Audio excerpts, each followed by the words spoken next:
Imagine a world where a high school student thinks he can just claim a random parking spot as his own. You know, no assigned parking, no authority, just pure entitlement. And then he has the audacity to start towing anyone who dares park in what he believes is his space. Instead, he had a dilapidated old pickup truck with a tow hook slapped on the back, something that looked like it belonged in a low-budget action movie. It wasn't built to tow anything heavy, let alone a fully loaded sedan, but that didn't stop him. It wasn't as if he was a trained professional.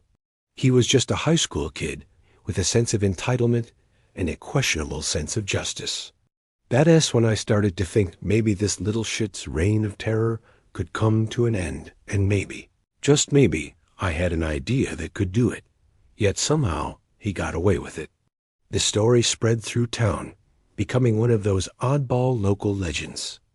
As my coworker recounted his antics, the whole thing sounded so absurd, it was hard to believe it wasn't a joke. But as she spoke, I had a moment of inspiration, a flash of genius that could, in one move, turn the tables on this entitled little punk. "I'd love to see that," he said.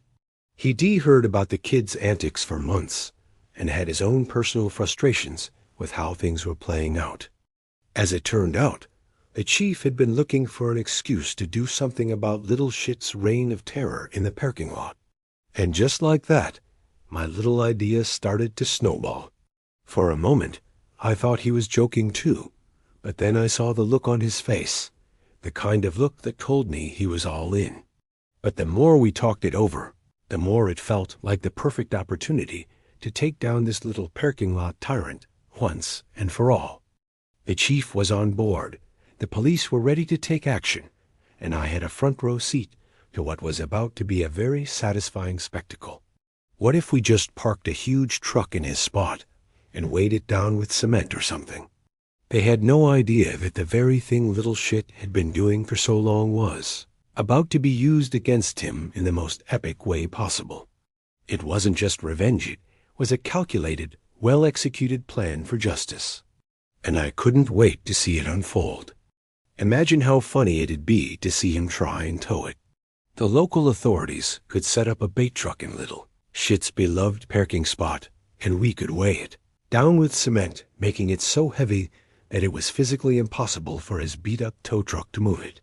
The plan was to wait until little shit showed up, saw the target, and did what he always did, attempt to tow it away. But this time, he wouldn't be able to. The sheer weight of the truck would grind him to a halt, leaving him humiliated and trapped. Meanwhile, undercover officers would be lurking nearby, ready to swoop in and arrest him for attempting to steal the vehicle. The local police had the resources, the manpower, and the legal backing to pull it off. Taking someone's car without permission, damaging it in the process, and causing distress to the owners? That's vehicle theft. And in our state, that's a criminal offense, no matter how you slice it. The beauty of this plan was that we could finally catch him in the act and use it as leverage to stop him once and for all. But it wasn't just about stopping him. It was about giving him a dose of his own medicine, showing him how it felt to mess with something bigger than he was. Why not turn this parking lot shakedown into a full-on takedown of little shit? They could use the situation to finally put an end to the kid's illegal towing operation, and maybe even teach him a lesson in humility along the way. I expected a few chuckles and maybe some eye rolls, but what happened next took me completely by surprise. Whenever someone had their car towed, and it was found out that little shit was the culprit, people would just shake their heads and laugh, as if it were just another weird, everyday occurrence. But there was something about this that bugged me. How could someone act this way without facing any consequences? Every day, he'd roam the parking lot on the lookout for any unsuspecting student who dared park in his spot. And when he found one, it was game over for their car. Sounds ridiculous, right? Well, that's exactly what happened in a small town. I wasn't talking about just a little prank or a harmless trick. No, this had to be big. Something so outrageous that it would make little shit's head spin. That's when it hit me.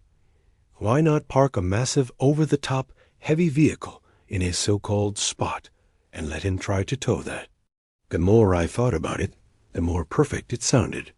Here was this kid using a tiny, beat-up tow truck to drag cars he thought were illegally parked.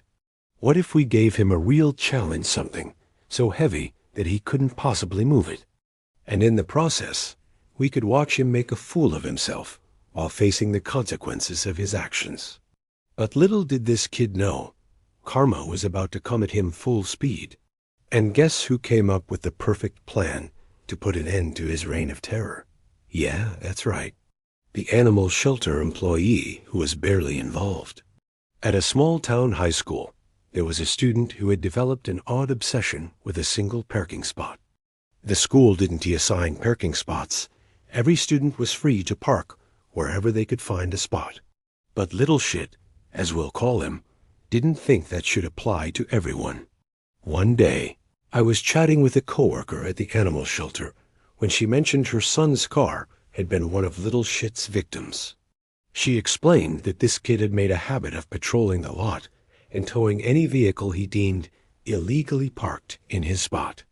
The most bizarre part? He'd actually caused damage to the cars while towing them, sometimes bending bumpers, ripping off side mirrors, or even scraping the whole undercarriage, and he didn't seem to care at all.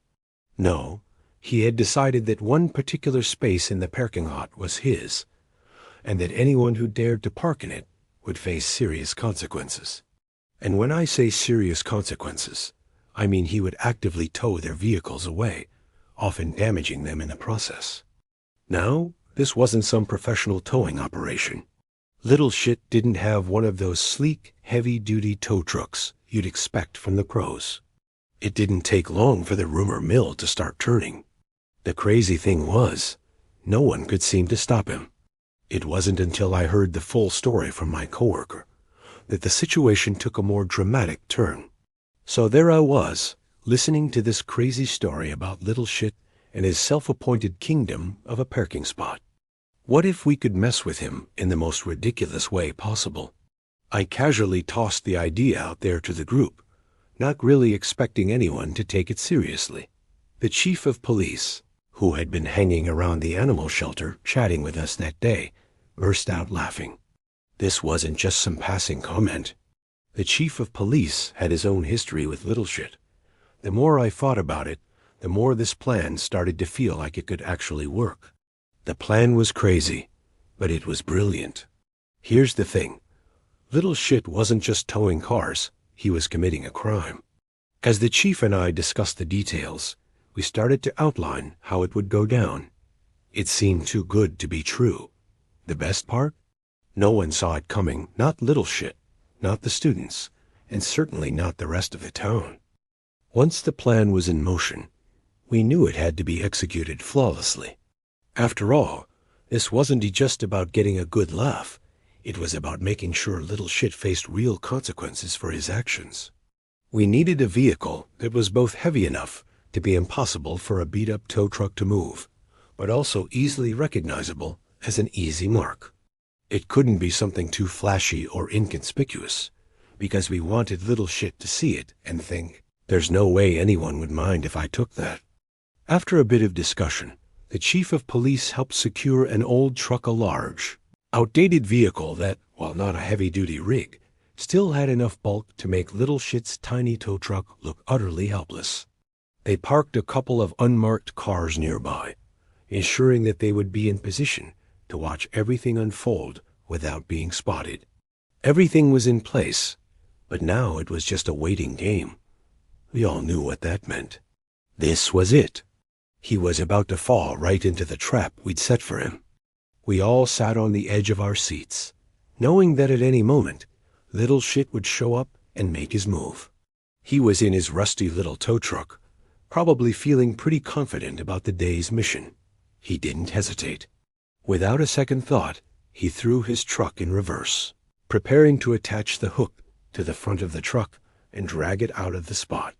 As he began to move forward and pull up to the truck, I knew it was just a matter of time before the show began.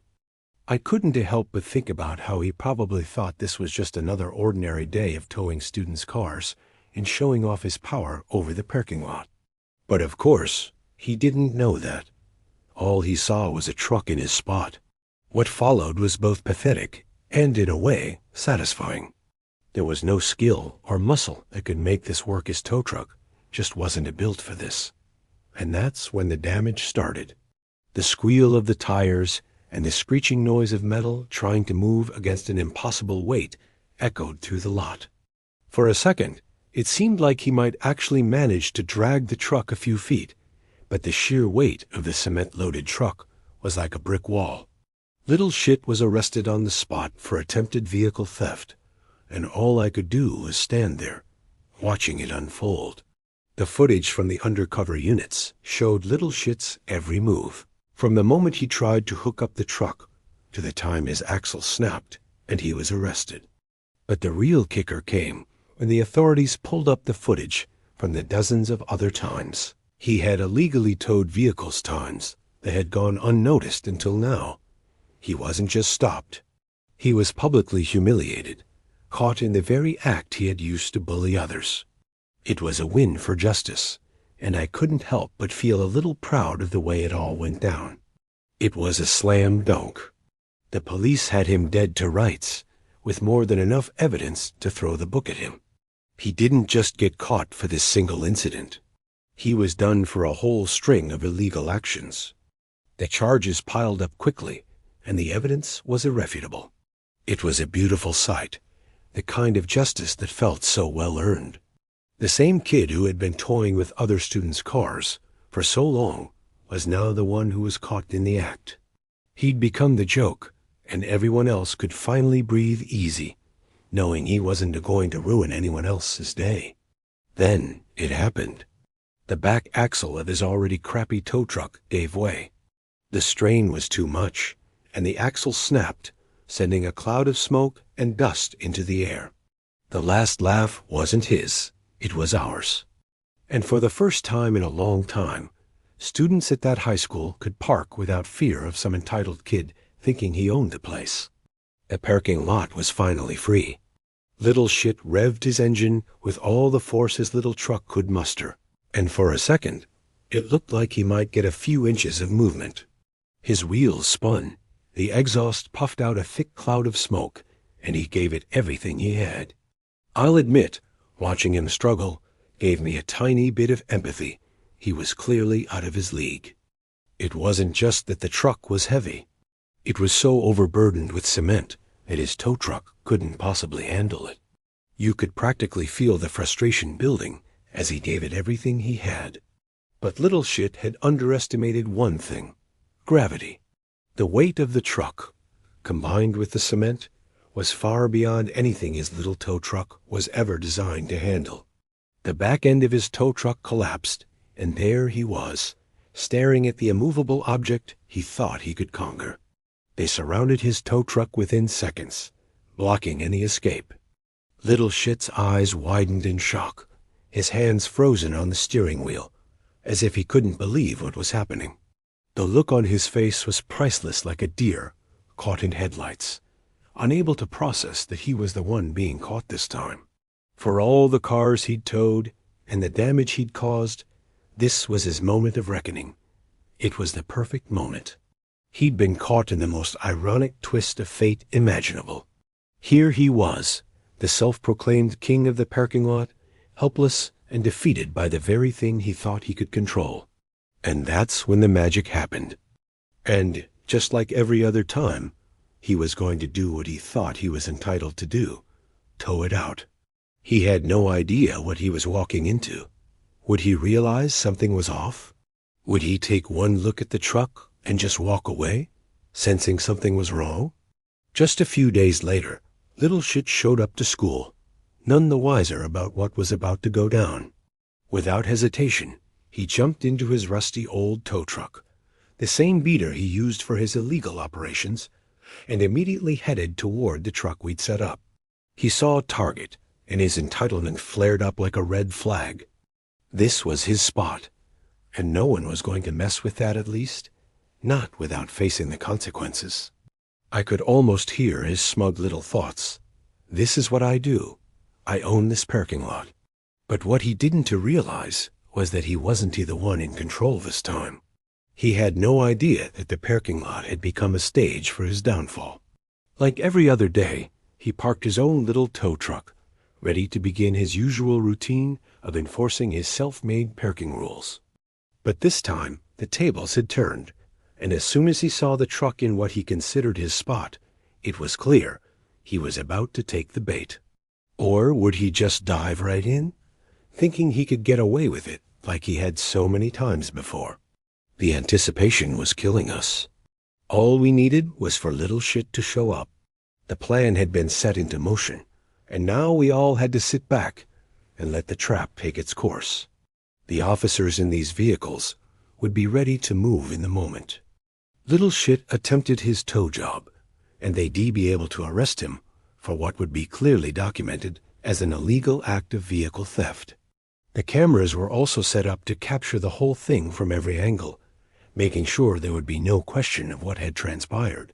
So we took the necessary steps to ensure this trap would work perfectly. The idea was simple but brilliant. Load it up with cement bags. There's no way this truck won't buckle under all that weight, she said, staring at the massive pile that looked like it could rival the weight of a small building. And she was right. By the time they were done, the truck was so weighed down that it didn't just look heavy. It looked absurd. In fact, you'd almost expect it to break in half, just from the sheer weight of it all. A lot of them. This was no half-hearted attempt. We weren't just tossing a few bags in the back and calling it good.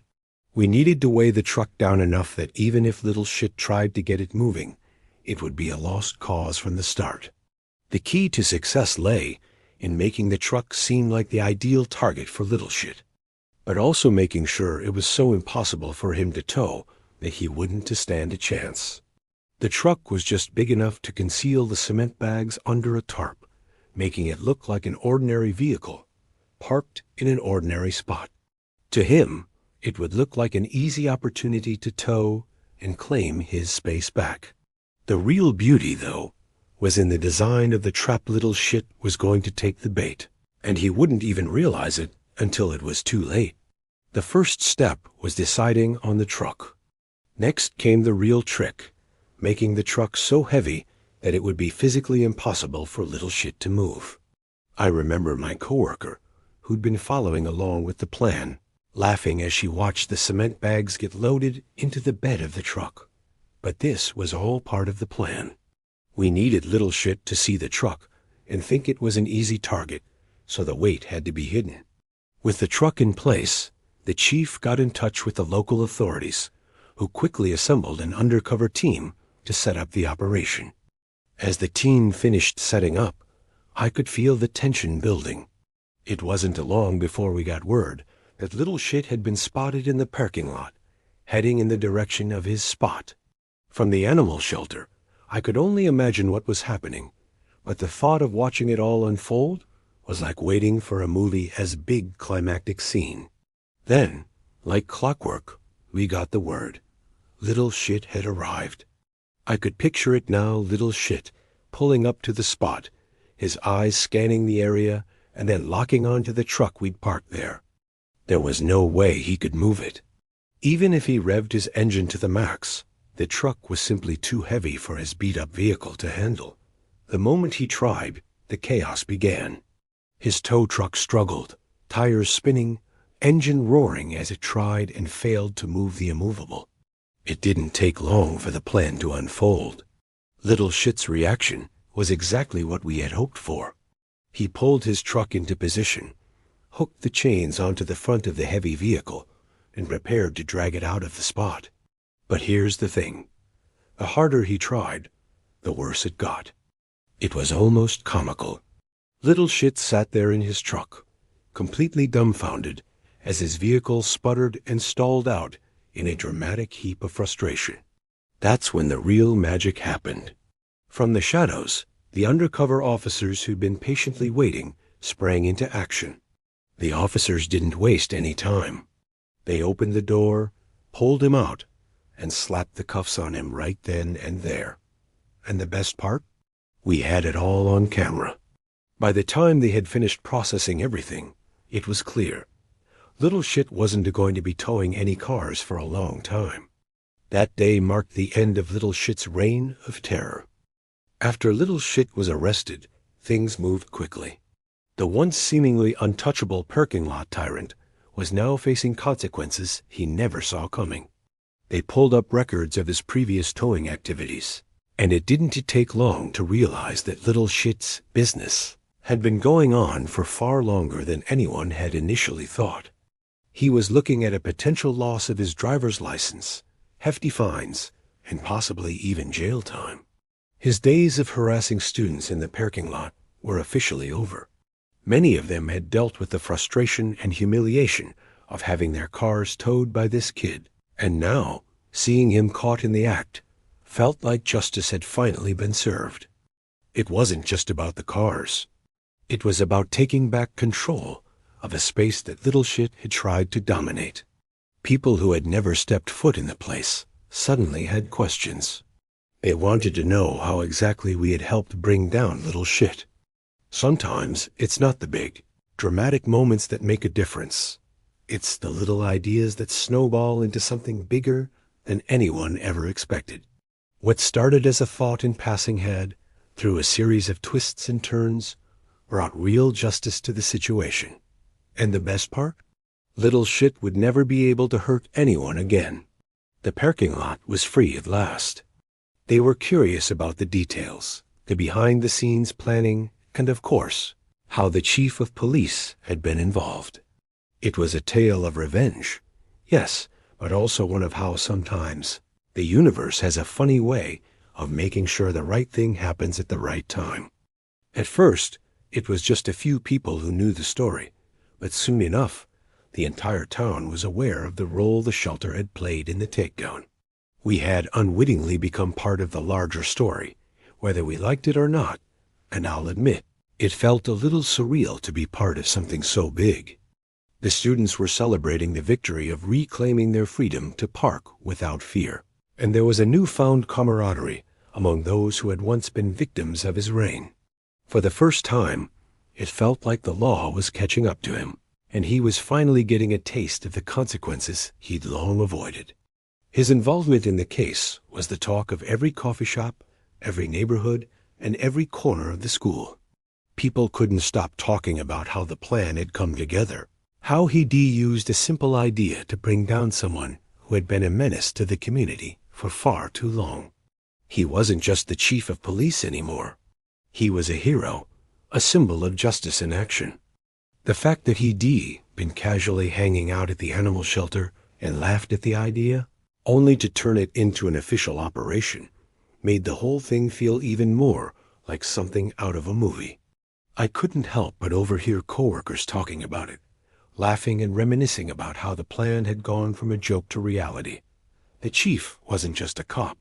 He was a legend now. What had started as a prank, albeit a well-executed one, had turned into something far bigger. Little Shit's reign of terror was over. There were dozens, maybe even hundreds of instances where he'd towed cars without permission, often causing significant damage in the process. But even though I wasn't directly part of the operation, I still got to hear about the fallout from my coworkers. The idea had started as a joke, a random suggestion thrown out in a conversation, but it had turned into something far more elaborate. A whole operation had been set up, and it had paid off in the best way possible. It felt like a small victory, not just for me, but for everyone who had ever had their car towed by Little Shit. The entire school felt the ripple effect of his arrest. Word spread quickly, as these things do in a small town. What had started as a whispered story in the parking lot quickly became the talk of the school. The students who had once feared parking in his spot, worried about having their cars towed or damaged, suddenly felt a huge sense of relief.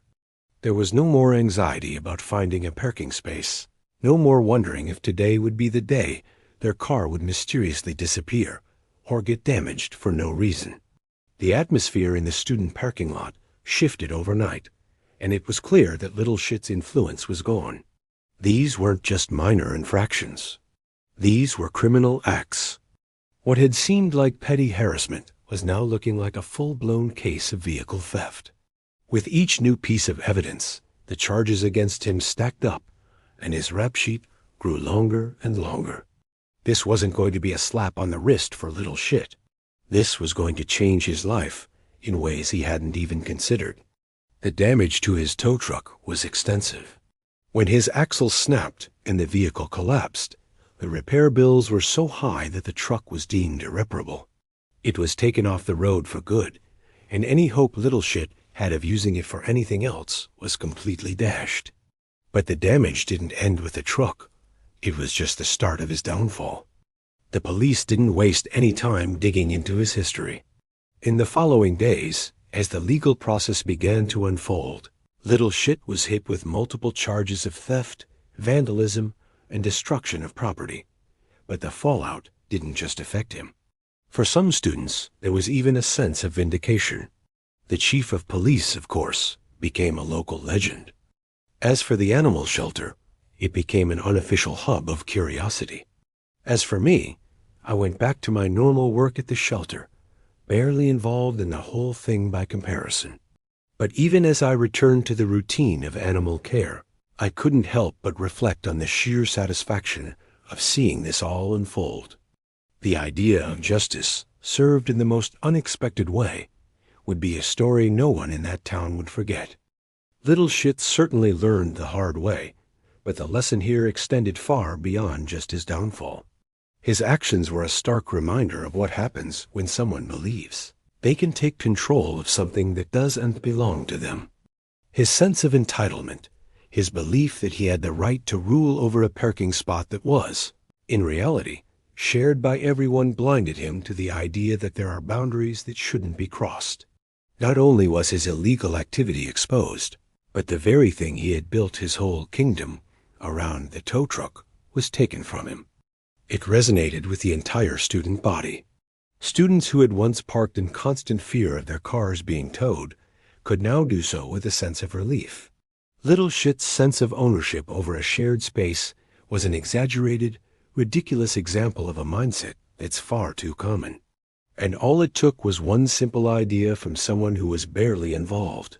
The beauty of revenge is that sometimes it is not about doing the dirty work yourself, but watching karma unfold in the most unexpected way. If you enjoyed this story and want to see more tales of justice served, don't forget to like, comment, and subscribe.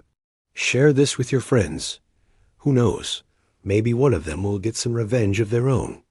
Whether it's in a parking lot, a classroom, or a workplace, the idea that someone can claim control over something that doesn't belong to them can be dangerous. But the law and justice have a way of keeping things in balance. The lesson for everyone involved was clear. Act with respect for others. Be mindful of your actions. And remember that you're not the center of the universe. If you think you can get away with it, eventually, you'll be the one caught in the net you've spun for yourself. They realized that, regardless of who they were, no one is above the law. Little Shit had built his sense of superiority on the idea that he could act however he wanted without any repercussions. But his arrest showed everyone that even the smallest injustices could eventually lead to justice being served. If you act like you're above the rules, one day you might find yourself on the receiving end of the consequences. His arrogance had blinded him to the possibility that his actions might have consequences, and in the end, it was his own doing that led to his downfall. He never saw it coming, but when the law caught up with him, it was clear that he would no longer be able to harass others with impunity. It was a fitting end for someone who had thought they were above the rules. And when those boundaries are violated, there are always consequences, no matter how untouchable you think you are. People like Little Shit often live in their own little world, a bubble where their actions don't seem to affect others. He never stopped to think about the stress, frustration, or inconvenience he was causing to his fellow students by arbitrarily towed cars. He didn't consider how damaging his reckless behavior was, not just to the vehicles, but to the sense of fairness and respect that should exist in any shared space. But as we all saw, that bubble doesn't last forever. Sometimes, when you least expect it, life finds a way to burst it wide open. For little Shit, his reign of terror ended in the most public and humiliating way possible. But the lesson didn't just hit little Shit. The bigger picture here is that entitlement, when unchecked, can lead to ruin. So, that's how little Shit ended up facing the music and losing everything: his driver's license, his precious tow truck, and his reputation.